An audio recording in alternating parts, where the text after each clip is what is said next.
Can you read this string of kanji?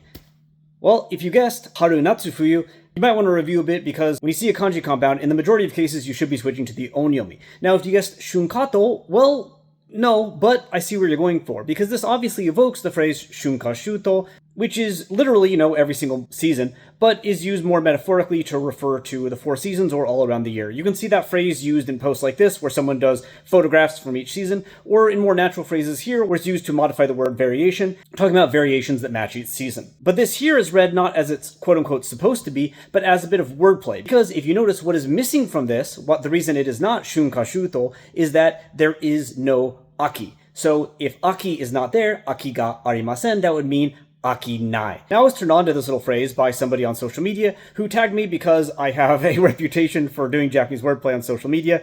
Posts like this are absolutely my fault. And while I am proud to say I was able to get it, because this is my job, I have a PhD in this stuff, there's actually a lot more to it going on than I expected. So I just want to talk about it really quick.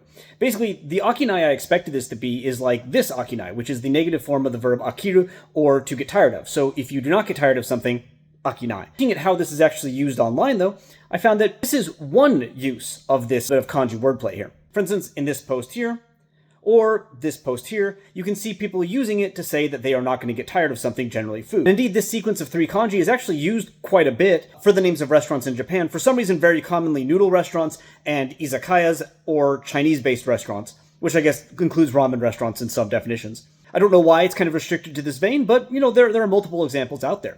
And I guess it's kind of a bit of wordplay that, if you come to this restaurant, you're never going to get tired of it.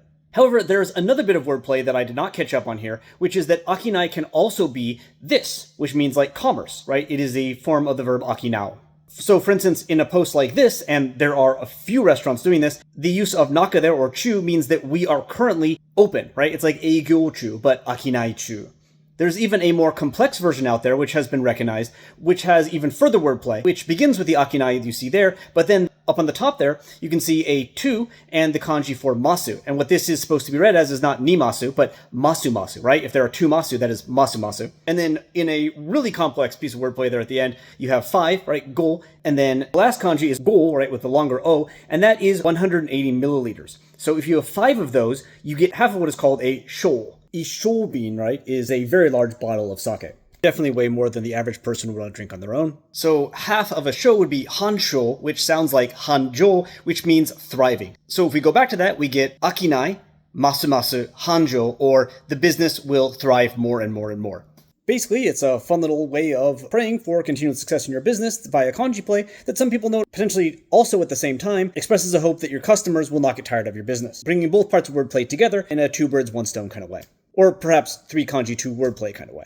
Some people obviously find this kind of kanji wordplay, this kind of extra kanji readings frustrating, but honestly, I love it. For me, it's something that I definitely spring, summer, winter.